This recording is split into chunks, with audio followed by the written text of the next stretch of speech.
כבר הסכמת, אני לא ראויה לטוב הזה. אני לא מכיר אדם שהוא לא רוצה לקבל טוב. יש כאלה שלא יודעים איך. אז יש שם איזה דפוס התנהגות ישן, שאותו צריכים לעמוד עליו, לזהות אותו, ולהבין מה מפריע לקבל את הטוב.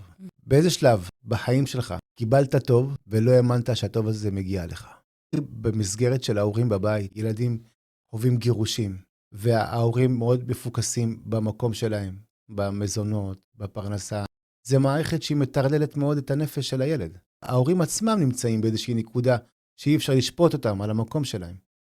אבל אם הילד חווה כל כך רע בזמן הזה, בתקופה הזו, הרגיש בודד, הרגיש לבד, שלא מגיע לו, הוא לא מקבל, ושהוא יוצא לבית ספר והוא רואה רק לכולם יש ככה, לזה יש נעליים כאלה, זה מותג כזה, דברים שסורטים גם את הילדים, והוא אין לו את המקום הזה.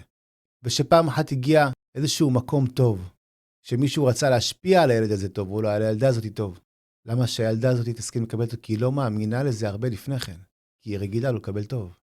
היא רגילה להיות באיזושהי מערכת כזאת שהיא רק מסתכלת החוצה, ומחפשת מה יש לשני. כבר הביאו לך מה שיש לשני, כבר הביאו לך את האור הזה, שכל הזמן נותן, מפנק ודואג, כאילו. כן.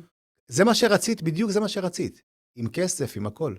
וכאילו, במו ידיי אני הרסתי את זה. זה חלקים פסיכולוגיים מאוד עמוקים, בשלבי הילדות המוקדמים, שכאילו, אולי כבר הסכמת עם עצמך, יש שם איזשהו משפט, אני לא ראויה לטוב הזה.